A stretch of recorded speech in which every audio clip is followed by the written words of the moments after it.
I'm Harper Lane, 31, and for most of my life I was the computer girl at family dinners, the one they smiled at with concern, and seated at the far end next to the kids. When my phone lit up with a message about a family meeting, my first thought wasn't worry. It was the memory of my brother's voice echoing across white linen and crystal. "When are you getting a real job?" Harp and the way strangers turned to look. I left home at 23 with $260 and a second-hand laptop. Today, the company I built sits behind an 8-figure balance I never told them about.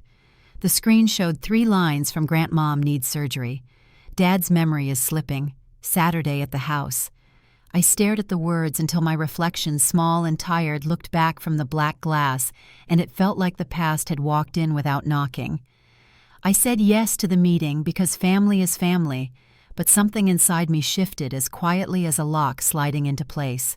I would go, just not as the girl they decided I was. Before I go any further, tell me where you're listening from in the comments, and tap like and subscribe if you've ever been underestimated by the people who should have known you best. I grew up in a modest ranch house on a quiet street where summer nights smelled like cut grass and library books lived in every room. My mother taught me to return what you borrow in better condition, and my father believed the right question could open a locked door.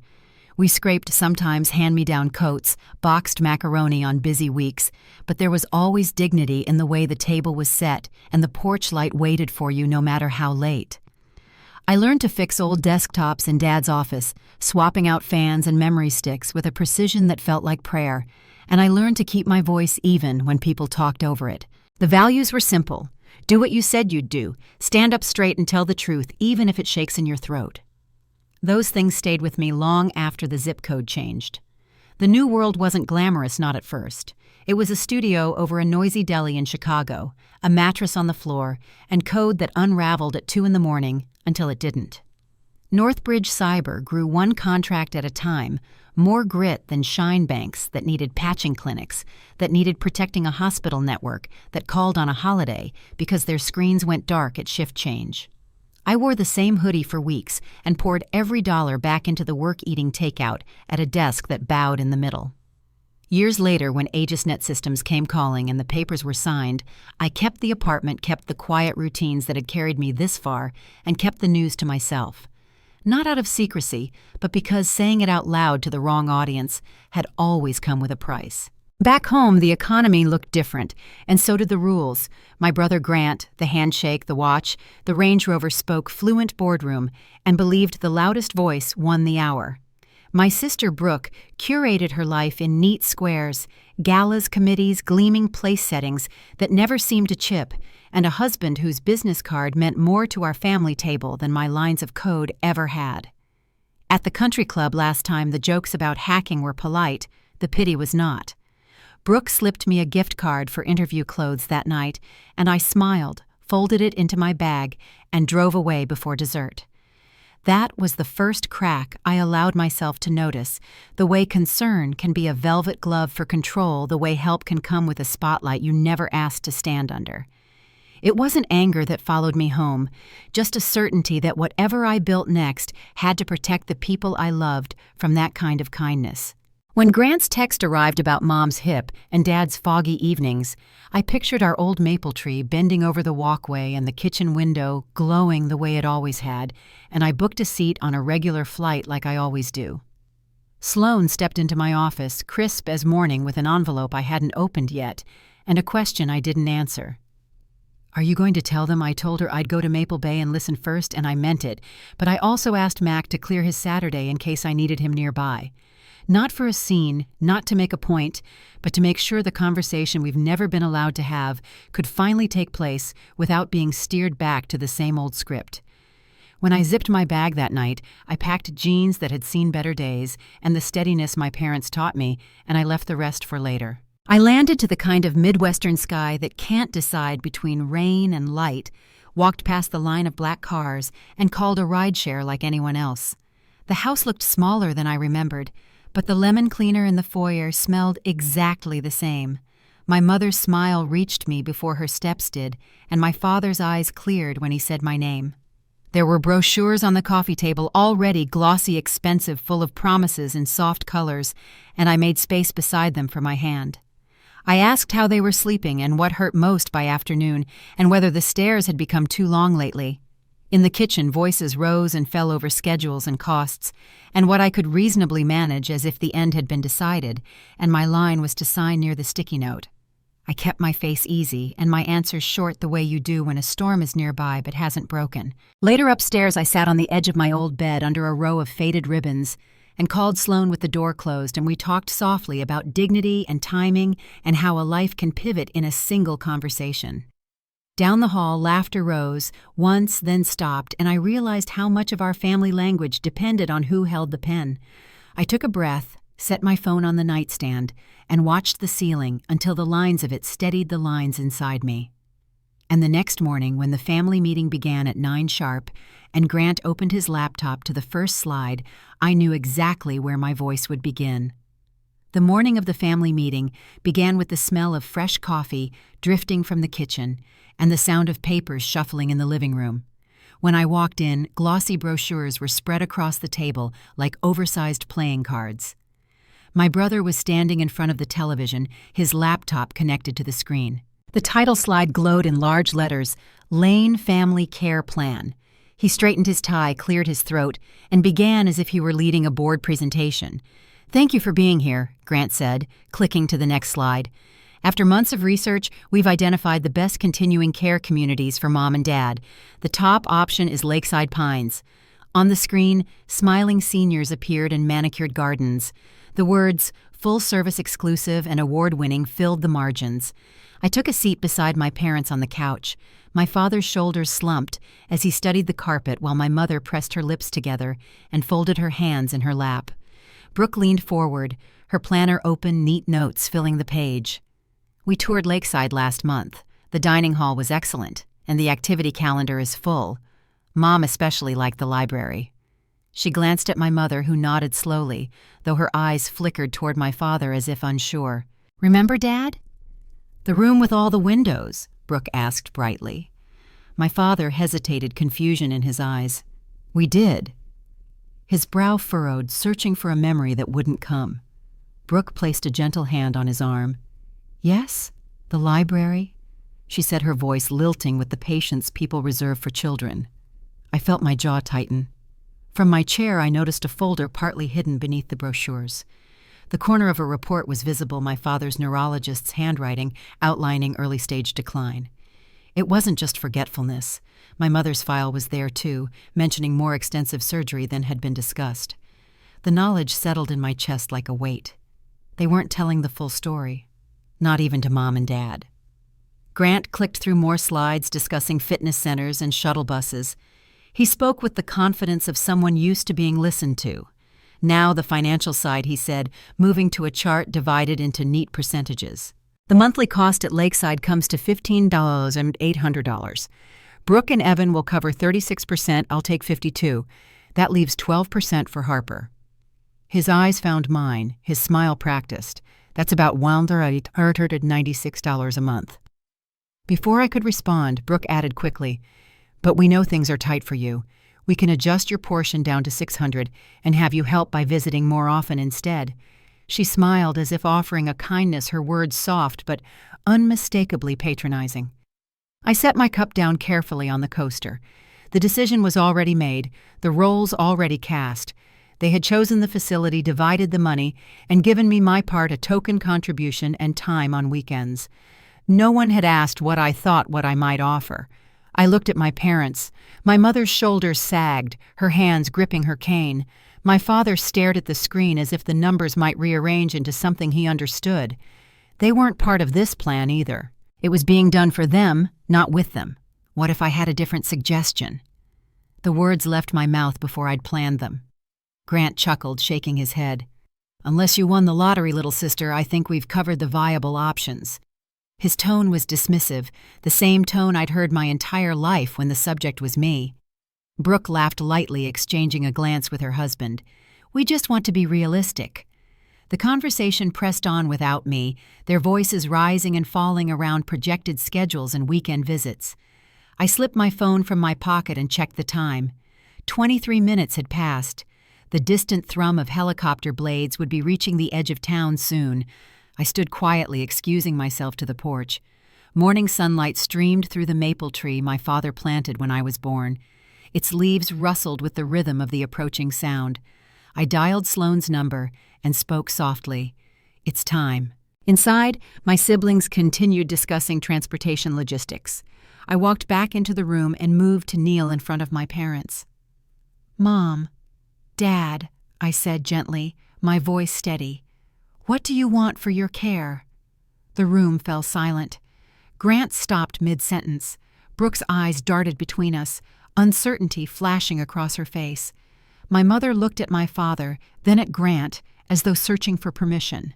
"They want what's best," Grant said quickly, stepping in before she could answer. "I'd like to hear it from them," I said firmly, keeping my gaze on my parents. My father reached for my mother's hand, his eyes soft. "We don't want to be a burden," he said quietly. "You're not a burden," I told them. "This is your home, your life, your happiness. What do you want?" Something shifted in my mother's face, a spark long buried beneath resignation. "I don't want to leave Maple Bay," she whispered. "But we need more help than we can manage alone." Grant exhaled dramatically. "Harper, we've gone over the options. Nothing here has the level of care they need." The sound reached us then, faint at first, then unmistakable, the deep rhythmic beat of helicopter blades growing closer. The windows rattled lightly in their frames. Brooke hurried to the curtain, pulling it aside. A sleek black helicopter descended onto the front lawn, the company logo shining in the morning sun. "What on earth?" Brooke gasped. Evan stepped beside her, shading his eyes. I rose slowly, smoothing my hoodie. "No emergency," I said calmly. "That's my ride." 5 pairs of eyes turned toward me, expressions caught between disbelief and confusion. Outside, the blades whipped the leaves into a swirling frenzy. Max stepped out of the cockpit, straight-backed his tie, neat even in the wind. He walked toward the porch with a steady stride. "What is happening right now?" Grant demanded, his voice cracking at the edges. I placed my hand on the doorframe, meeting their eyes one by one. "I think we should continue this conversation somewhere else," I said. "There's something I'd like to show you." Mac reached the steps, his voice even over the noise. "Ms. Lane, your transportation is ready." For the first time, my siblings were silent. Their certainty, their control faltered in the face of something they didn't understand. The ground beneath our family shifted with the steady hum of the blades. I gestured toward the open door. "Shall we?" And in that moment, with the wind whipping through Maple Bay and the helicopter waiting, I knew nothing about our family would ever be the same again. The helicopter blade slowed as we lifted above Maple Bay, the rooftops shrinking beneath us. The noise wrapped us in a bubble where no one spoke, though I could see the tension etched in my siblings' faces. My parents sat between us, my father peering through the window with wide-eyed wonder, my mother holding his hand as if to steady them both. The house we had all grown up in became a speck surrounded by the maple trees that had shaded every memory we shared. Sloane sat across from me, her tablet already open, ready to walk me through the details I had prepared for this moment. "We'll land in 40 minutes, she said, her tone steady and businesslike. "The medical team is in place and the estate staff is briefed." She angled the screen so I could review the individualized care plans once more. My father's neurologist's notes, my mother's surgical recommendations, every detail had been accounted for. I nodded, though my eyes drifted toward my parents again. My father leaned closer to the window, his voice soft. "That must be the river," he said, pointing at the silver ribbon below. My mother smiled faintly, brushing her thumb across the back of his hand. Brooke shifted uncomfortably in her seat, her planner forgotten in her lap, while Grant kept his gaze fixed on the horizon, his jaw tight. The air hummed with things unsaid. I opened the tablet and began speaking, not to boast, but to ground the moment in fact. "Dad's condition responds best to structured routines and memory exercises," I explained. "Mom's recovery depends on consistent physical therapy paired with accessibility adjustments." Sloane swiped through architectural renderings of Maple Crest Estate, showing suites designed with dignity in mind, wide hallways, accessible kitchens and therapy rooms that blended comfort with care. This isn't about luxury, Sloane added. It's about preserving independence as long as possible. My siblings exchanged a glance but said nothing. I could feel the disbelief rolling off them, their need to hold on to the image of me as the struggling youngest who could never contribute. Halfway through the flight, my phone vibrated against my palm. I glanced at the screen and saw my father's name. He was calling from the seat beside me, his voice smaller than usual. "Harper," he said, "your brother says you're being reckless. Are we going to be okay?" The words caught me off guard. I hadn't considered how quickly the tension would reach him, how much fear it would stir. I leaned close so only he could hear. "You and Mom are going to be more than okay," I said softly. "This isn't about being reckless. It's about making sure you're cared for the way you deserve." His brow furrowed as though trying to hold on to the reassurance. Then he nodded faintly and fell quiet again. As the helicopter banked toward the southwest, the estate came into view. The main house stood tall with white columns surrounded by gardens and a stretch of lake that glimmered in the late morning light. My mother gasped, her eyes widening. "Is that where we're going?" she asked. I nodded. "Maplecrest," I told her. "It's been prepared for you." The landing was smooth, the rotors whipping the air as Mac guided us onto the helipad near the main drive. The blades slowed and the doors opened to the sight of manicured grounds and a staff already waiting. Dr. Elaine Wiseman, the medical director, stepped forward in a tailored gray suit, her silver hair pulled neatly back. "Mr. and Mrs. Lane," she greeted warmly, shaking their hands with care. "We're honored to welcome you." My father straightened at the word doctor, his eyes momentarily sharper. "You've seen my file?" he asked. "I have," she replied, her tone gentle yet confident. "We can implement memory stabilization exercises tailored to your patterns designed to slow decline." My mother's grip on her cane loosened slightly as she listened. Inside the estate opened into a foyer with sunlight spilling across polished wood floors. James Holloway, the estate manager, introduced himself and explained the staff structure: nurses on site, a physical therapist scheduled 3 times a week, and a chef who would tailor meals to medical needs. My mother's eyes widened as she realized this wasn't a facility disguised as a home, it was a home built for care. The tour unfolded room by room: 2 adjoining master suites with wide doorways, a therapy space filled with modern equipment, a sitting room overlooking the gardens. In the sunroom, Dad's favorite mystery authors lined a custom bookshelf, each volume chosen deliberately. He ran his fingers along the spines, whispering, "You remembered." I nodded, unable to speak. Brooke's voice cut through the quiet. "This is excessive, Harper. Who's paying for all this?" She tried to keep her tone light, but it wavered. Evan leaned closer to her, murmuring something I couldn't hear. "This isn't a display," I said evenly. "It's a long-term plan built with their needs at the center." "It's been in development for a year." Grant crossed his arms. "Parents need stability, not flash. This can't be sustainable." His words were sharp, but I saw the flicker of doubt in his eyes. Before I could respond, Dr. Wiseman continued, her voice steady. "This approach isn't about luxury. It's about outcomes. Our data shows a 26% slower progression in cognitive decline when residents are cared for in familiar, personalized environments." She gestured toward the therapy room. "It preserves dignity."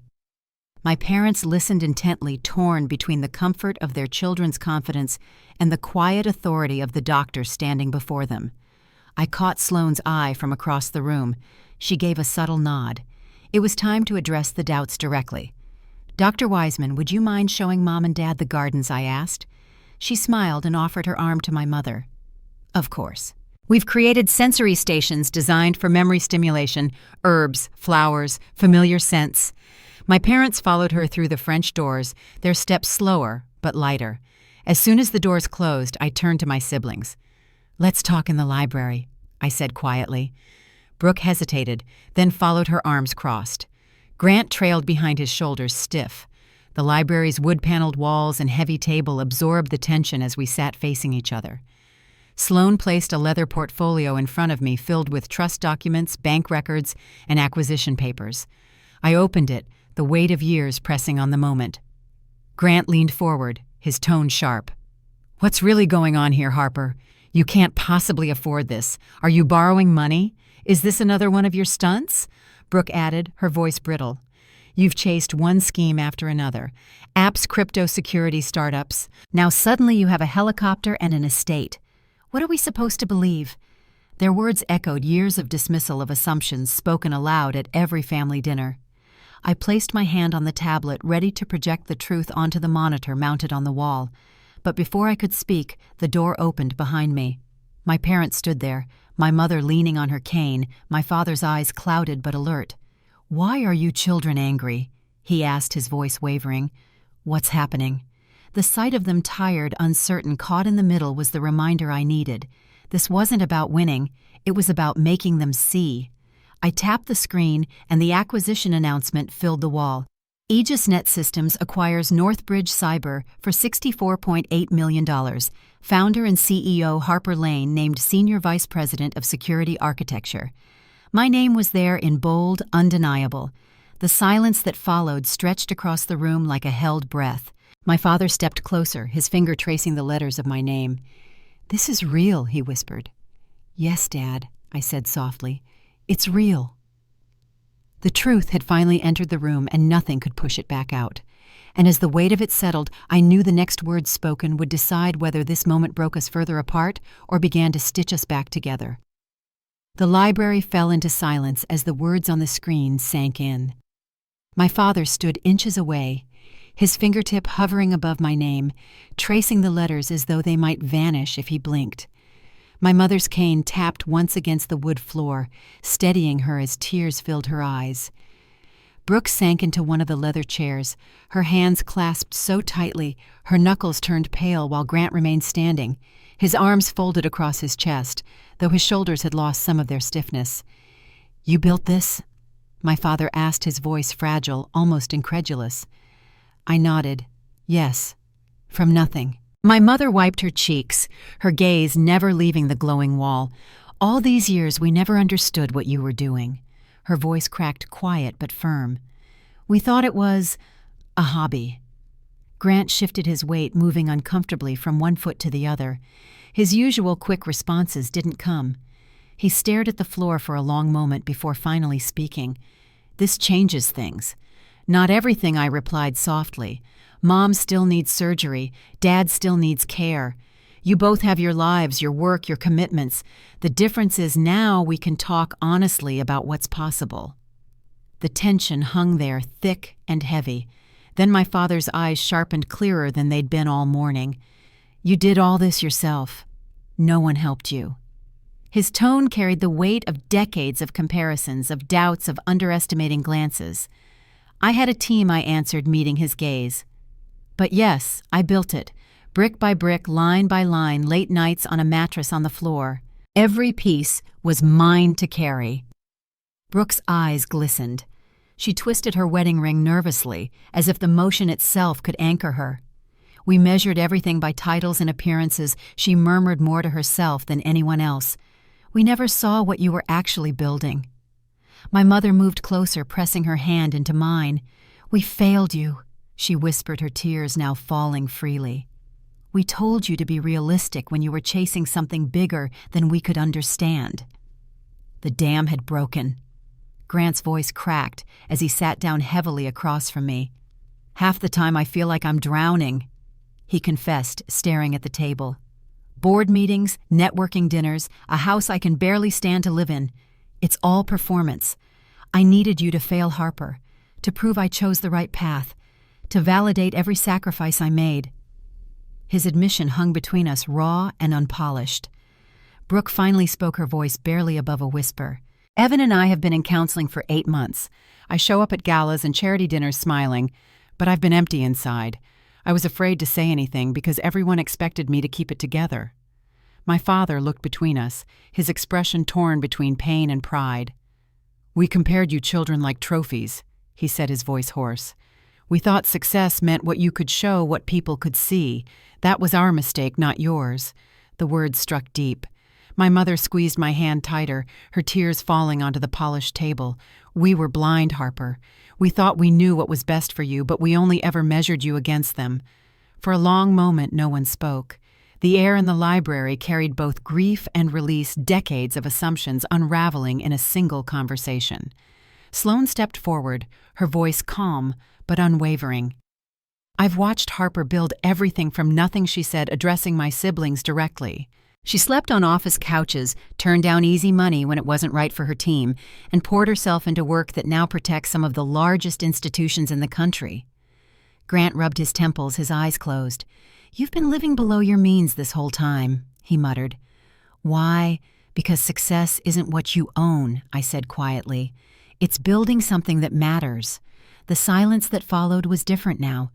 It wasn't sharp or heavy, but contemplative, as though each of them was turning over a new shape of truth in their hands. Finally, my father sat down slowly, his memory flickering clear again. "We were wrong, Harper. Dead wrong." His words cut through every barrier that had stood between us for years. "We didn't see you for who you are." I swallowed hard, the weight of decades pressing against me, then slowly lifting. "This isn't about being right," I told them, my voice unsteady but clear. "It's about what's right for all of us now." Brooke wiped her cheeks with the back of her hand. "What you've built here, it's better than anything we've found. How do we help?" I took a breath, letting their words settle not as victory but as possibility. "We start by making it ours," I said. "Not mine alone. The Evergreen Initiative, the estate, the trust it should carry all our names. The Lane Family Foundation." My mother's lips trembled into a faint smile, her eyes bright despite the tears. "All of us," she repeated. Grant leaned back, his voice rough but steady. "I can bring financial structure, budgets, projections, sustainability. It's what I know. I can help plan programs." Brooke added quickly, her words almost tumbling out. "Events, activities, things that make life here meaningful. I know that world." My father reached for my mother's hand. "Our children," he said softly, his chest lifting with quiet pride, "are finally finding their way back to one another." The heaviness that had filled the library shifted, replaced by something fragile but real. For the first time in years, we were sitting not as opponents, but as family staring at the same horizon.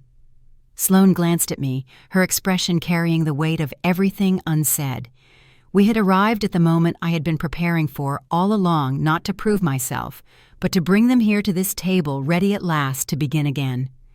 And as we rose to join my parents in the dining room, I felt the ground beneath us steady, knowing the next step would decide whether this fragile truce could hold or fracture under the weight of what was still to come. Dinner that night at Maplecrest was quiet at first, the table long and polished candles flickering against the high windows.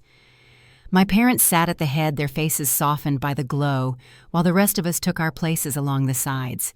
Plates of roasted chicken and vegetables were served by staff who moved quietly, their presence both professional and warm. Grant reached for the breadbasket and finally broke the silence. "That helicopter," he said, almost to himself. It got our attention. He glanced at me, then at our father. But it wasn't the helicopter that mattered. It was the truth. My father nodded slowly, his gaze moving from one child to the next. "The truth is what we were missing," he said, his voice clear. "We spent years seeing each other through roles we thought were fixed. Tonight, that ended." Brooke's eyes shimmered as she set her fork down. "I want to do more than plan charity events that look good on paper. If Evergreen is real, if this is really happening, then I want to use what I know to make a difference here." Her words surprised me, but I saw the determination behind them. Grant leaned forward, elbows resting on the table. "I can restructure the financial plan. I know how to make foundations last. If we're going to build this together, we need sustainability." My mother reached for my father's hand, her expression softening into relief. "Our children are finally speaking the same language," she whispered. My father gave her fingers a gentle squeeze, his memory sharp in that moment. "This is the family we always hoped to see," he said. Sloane, who had been sitting quietly at the far end of the table, finally spoke. "The groundwork is already in place. Evergreen can grow if the vision stays unified." She looked around at all of us, her eyes steady. "It's not about one person's success anymore. It's about collective care." The conversation deepened as the meal went on. Grant asked for the projected budget sheets. Brooke requested a list of current programs. For once, there was no mocking, no dismissive laughter, only genuine questions and ideas. The shift felt fragile, but real. After dinner, we gathered in the parlor where the fire had been lit. My mother eased into an armchair, my father beside her, and the three of us siblings who had once stood so far apart took seats facing them. The staff slipped out, leaving only Sloane and Mac nearby, their presence quiet but grounding. Grant cleared his throat. I spent years chasing promotions, thinking each one would make me whole. The truth is, every step higher just left me emptier. Seeing what Harper has built, it shows me there's another way. Brooke clasped her hands together, her shoulders trembling slightly. I measured my worth in invitations and appearances. Behind it, I was crumbling. Helping Evergreen feels like a chance to be part of something real again. My father's eyes glistened as he looked at each of us. "You're admitting what I couldn't at your age," he said. "I lived by other people's measures of success. It took me too long to realize how shallow that was." The fire popped softly, filling the pause that followed. I let the words settle, then spoke. Evergreen isn't just a care initiative. It's a chance for us to build something lasting as a family, not because of titles or appearances, but because we chose to stand together. My mother's voice quivered as she asked, "Can this truly be ours, all of us?" "Yes," I told her. "The foundation will carry our name, the Lane Family Foundation. Every one of us has a role to play." Grant leaned back, his jaw tight with emotion. "Then I'll start tomorrow. I'll draft a structure that keeps Evergreen funded for decades. I'll contact community partners," Brooke said quickly. "We can create meaningful events, things that enrich lives, not just fill calendars." My parents' faces softened with relief, though I could see the weight of years still pressing behind their eyes. For the first time, though, they weren't carrying it alone. Later that night, as we walked together down the long corridor, my father stopped me, his hand on my arm. His eyes were clear. "You fought for us," he said quietly. "Not against them. For us." His words carried more weight than any I had ever heard from him. I nodded, unable to speak, and he squeezed my hand before letting go. When I returned to my room, I stood at the window overlooking the grounds. The helicopter sat quietly on the eastern lawn, no longer a symbol of shock, but a tool waiting for its next flight. Below the garden shimmered in the moonlight rows of flowers and herbs swaying in the breeze. For the first time in years, the silence in my chest felt different. Not heavy, not empty, but steady. And as I turned from the window, I knew the fragile peace we had found tonight would be tested soon. Old habits do not disappear overnight, and family wounds rarely heal in a single evening. The next step would demand not just truth, but trust. The next morning, sunlight poured into Maple Crest's east wing, illuminating the tall windows that overlooked the gardens. Breakfast had been quiet, everyone still adjusting to the shift that had begun at the library table the night before. My parents lingered over their coffee, while my siblings kept their eyes on the folders Sloane had distributed, each one filled with projections, care plans, and trust documents. The air was calmer than it had been in days, but it carried the weight of unfinished conversations. Grant was the first to break the silence. "I've reviewed the numbers," he said, tapping the folder with his index finger. "Evergreen's model is solid, but it will draw questions. People will ask if it's just a private estate with medical staff. We need to show this is more than optics." Brooke set her cup down, nodding. "He's right. If this is going to be the Lane Family Foundation, it can't just be about us. It has to extend outward, reach the community. Otherwise, it'll be dismissed as vanity." My mother glanced between them, her brow furrowed. "Do you mean opening this house to strangers?" she asked softly. "Not strangers," I explained, careful to keep my tone steady. "Families like ours who feel cornered between facilities that don't fit and home care that's impossible to sustain. Maple Crest is the first step. There can be more." My father leaned back in his chair, his eyes sharp despite the memory lapses that came and went. "Expansion," he said slowly. "Replication. You've been thinking beyond us all along." Sloane adjusted her glasses, sliding a new set of papers across the table. "Phase 2 includes renovations on a disused medical building in town. It's already under review. With your approval, construction could begin in months." Grant scanned the sheets quickly, then looked up at me. "You've already lined up the legal framework. The trust guarantees funding regardless of the market. This isn't a bluff, Harper. It's real." The acknowledgement carried no condescension this time, only clarity. Brooke flipped through the pages, her expression shifting from hesitation to something closer to determination. I want to organize events that connect these programs with families in town. Memory walks, community gardens, art therapy. Things that draw people in, not shut them out. My mother's eyes softened, pride flickering beneath her tears. "That sounds like you, Brooke," she said. "Something gentle, something that gathers people together." Grant closed the folder and folded his hands. "Then let's settle it. Evergreen isn't a stunt, it's a foundation. It starts here, but it grows beyond these walls, and it carries our name." My father's voice was steady when he spoke. "It's the best kind of legacy, not measured by what you own, but by what you preserve for others." The moment settled over us like a mantle being passed, the fragile truce solidifying into purpose. For years, family meetings had been about division, about who had more, who gave less. That morning, it shifted towards something none of us had dared to imagine: collaboration. Later that day, I walked the grounds with Grant and Brooke, the late autumn air crisp against our faces. Mac trailed discreetly behind, giving us space while keeping his watchful eye. The gardens stretched wide, each path lined with herbs and flowers that Dr. Wiseman's team had chosen to stimulate memory.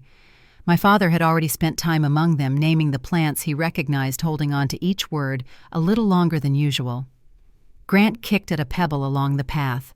"I'll admit," he said quietly, "when the helicopter landed yesterday, I thought it was just another one of your dramatic gestures.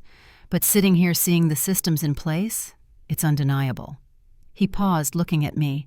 "You didn't do this to prove us wrong. You did it to give Mom and Dad dignity." Brooke tucked her scarf tighter around her neck. "And in the process, you gave us a way back to each other," she added softly. We reached the small orchard near the edge of the property. The trees were bare now, their branches skeletal against the sky, but their roots were strong. I stopped to look at them, the earth hard under my shoes. "These were planted decades ago," James, the estate manager, said as he joined us. "They don't bear fruit every season, but they always come back when the time is right." His words carried more meaning than he realized. As we walked back toward the house, I felt the change in my siblings' pace. They were no longer walking ahead of me or behind. We were side by side. That evening, the family gathered again in the parlor. My father sat straighter than he had in weeks, his hand resting on the arm of his chair. My mother leaned close, her cane propped beside her. Grant opened a binder and began outlining potential financial partners for expansion. Brooke sketched ideas for programming on a notepad, her handwriting hurried but eager. When the fire burned low, my father spoke again, his voice carrying across the room. "For too long we measured each other by roles that never fit. Tonight we measure by what we can build together." My mother's eyes glistened as she added, "This house feels lighter already." I looked around the room at the people who had dismissed me for so long and saw them differently, not as rivals, not as skeptics, but as partners. The foundation was no longer mine alone, it was ours, and though peace filled the air, I knew the work ahead would test us again. Building something lasting meant more than vision. It required trust, and trust would be tested in ways none of us could yet see. 6 months passed in a rhythm none of us had expected. Maplecrest no longer felt like a showpiece or a question mark. It had become a home. My mother moved through the halls with a steadiness that surprised her doctors, her surgery healing better than anyone predicted. The therapist designed programs that made her stronger without stripping her independence. Some days she even laughed when she forgot her cane in another room. My father's decline had slowed his evenings less clouded than they once were. The memory exercises became a kind of ritual crossword puzzles beside the fireplace books lined neatly in the library, familiar songs echoing softly from the piano. Grant changed too. The pressed suits and endless networking dinners gave way to rolled sleeves and soil under his nails. He started a garden therapy program, with the staff planting rows of vegetables behind the orchard. The residents light up when they dig their hands into the dirt, he told me one Thursday, his cheeks flushed from the sun. He left his corporate job not long after choosing to focus on environmental advocacy that tied naturally into Evergreen's mission. For the first time, I saw him stand taller without the armor of titles. Brooke shifted in her own way. She arrived one afternoon carrying stacks of paints and brushes, her canvas bag filled with more color than I'd ever seen her bring into a room. She launched an art therapy group guiding residents through pieces that reflected their memories and moods. One project, a sprawling canvas filled with flowers, became a centerpiece in the East Wing. She called it Remembered Gardens. For her, it was more than therapy. It was proof she could create something with meaning beyond appearances. Her marriage was still uncertain, but she carried herself with a steadiness that hadn't been there before. Evenings often ended in the dining room. The six of us gathered at the long table, candles flickering just as they had on that first night. But the conversations were different now. No dismissive tones, no one-upping stories. Instead, we spoke of residents' progress, of community programs, of how Evergreen could grow beyond Maple Crest. My mother often listened quietly, her eyes moving between us, a smile tugging at the corners of her mouth. My father would nod, adding a memory or a suggestion that showed just how much of him still remained. The expansion into town had begun. The old medical building that once stood empty was being transformed into Evergreen's second location. Construction dust filled the air, but the wait list already stretched long before doors were set to open. Grant managed the financial structuring, Brooke built partnerships, and Sloan coordinated staff. My role shifted into oversight, but also into letting the foundation carry all our names equally. It was no longer about me proving anything. It was about creating something none of us could have built alone. One evening, as the sun set over the gardens, Grant walked beside me, his hands tucked into his pockets. "You had all the success in the world," he said quietly, "and instead of holding it over us, you built something that included us." His words were simple, but the sincerity behind them felt like a door closing on old wounds. Brooke joined us a moment later, holding a sketchbook filled with ideas for upcoming programs. "I spent years chasing the right invitations," she admitted, "but nothing compares to seeing someone smile when they paint their story on a canvas." She paused, then looked at me. "You gave us this chance. I see that now." That night, my mother reached across the table during dinner and pressed her hand into mine. "When you landed that helicopter on our lawn, I thought you wanted revenge," she said softly. "But you weren't trying to hurt anyone. You just needed us to listen." My father, sitting beside her, nodded slowly, his gaze steady. "We are listening now," he said, his voice rough with emotion. "And we're proud of the woman you've become." The words hung in the air, not loud, not dramatic, but heavy with meaning I had waited a lifetime to hear. The weeks that followed carried a new rhythm. Mac continued his quiet watch, ensuring the estate ran without disruption, while James managed staff and operations with steady precision. Sloan stepped fully into her role as director, her voice respected by everyone involved. The Lane Family Foundation began to offer small grants to young entrepreneurs, starting with our cousin Jessica, whose sustainable fashion idea took root with the support we gave. It became a way to give others what I had once longed for belief when no one else offered it. On a late spring evening, the gardens bloomed with new color. My parents walked hand in hand down the path, my mother, steady, my father humming a tune under his breath. Grant knelt beside a tomato plant, dirt smudged across his forearm, while Brooke arranged paints for another art session in the sunroom. The house buzzed with quiet life, every corner filled with purpose. I stood at the window watching the light stretching long across the orchard. For years I had carried the weight of being unseen. Now, as I listened to the voices drifting through Maple Crest, that weight finally lifted. What remained was not vindication, but something deeper belonging. And yet, as steady as it all felt, I knew the true test of what we had built wasn't in peace, but in perseverance. Families heal in moments, but they are tested in seasons. And the season ahead would ask more of us than words or promises. It would demand that we prove together that trust could last. The first hints of summer carried warmth across the estate, the kind of golden light that made Maple Crest look less like a place of business and more like a home that had always been waiting for us. My mother moved with a grace I hadn't seen in years, her steps confident even when her cane wasn't in reach. My father lingered in the garden with Grant, their conversation drifting between soil and memory, sometimes clear, sometimes a little hazy, but never without meaning. Brooke's art sessions filled the sunroom with color splashes of paint that seemed to mirror how our family had slowly pieced itself together. Evenings became the heart of it all. We would gather in the dining room, candles burning, low plates passed from hand to hand. There was no tension left in the pauses, no competition for the spotlight. Instead, there was an ease, a rhythm of voices that finally carried respect in every direction.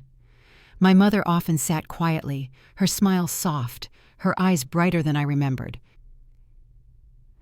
My father would squeeze her hand and say, "This feels right," and in those moments I knew we had built something lasting. The foundation grew stronger too. Jessica, our cousin, became the first to receive what we started calling the Lane Second Chance Grant. Watching her present her ideas for sustainable fashion to a room that actually listened reminded me of how different my own path had been. No one had given me that kind of belief when I needed it most, but now through this work, we were offering it to others. That was the truest victory, not wealth, not recognition, but the chance to give someone else the support we had all once longed for. Grant found joy in places none of us expected. His career in finance had given him plenty of titles, but the dirt under his nails from a day in the greenhouse gave him something he never found in those offices: peace. Brooke, too, found her calling. Her marriage remained uncertain, but the art therapy program she built gave her a sense of independence she had never known. Even Evan, when he visited, treated her with a respect I had not seen before. It wasn't perfect, but it was progress, and that was enough. As for me, the weight I once carried, the need to prove my worth, the silence I endured at every family table had finally lifted. I no longer saw my work as a shield or a weapon. It was simply what I loved, and it had become the bridge that drew us together again. Maplecrest wasn't about showing my family what they had missed. It was about creating something that let us all grow. One night, as the sky turned deep blue and fireflies flickered in the orchard, my father pulled me aside. His memory was steady that evening, his voice clear. "You were right to wait until we were ready to listen," he said, his hand firm on my shoulder. "We might not have understood before, but we do now, and we're proud." Those words, spoken without hesitation, closed a chapter I hadn't realized was still open. The years of dismissal, the moments of being overlooked, even the sting of their laughter, all of it seemed to lose its weight in that quiet moment. It wasn't that the past had been erased, it was that we had chosen to move forward together, and that choice mattered more than any apology could. Looking back now, the lesson feels simple but powerful. Success means little if it isolates you from the people you love. Dignity comes from standing in your truth, even when no one else sees it yet. And justice isn't always about proving others wrong, it's about finding a way to bring them back to the table so healing can begin. So as the seasons shifted and Maplecrest grew into more than I had ever planned, I carried that truth with me. The helicopter might have gotten their attention, but honesty and persistence are what changed everything. And in the end, the greatest gift wasn't recognition, it was reconnection. If you've ever had to fight to be seen or carried the weight of silence in a family that didn't understand you, I hope my story reminds you that your worth is never defined by their doubt. Sometimes the most powerful justice is simply choosing to keep building until the truth speaks for itself. Before I close, I'd love to know, has there been a moment in your life when you finally felt seen for who you are? Share it if you're comfortable. And if you'd like to hear more stories like this, stay with me here. There's always another chapter worth telling.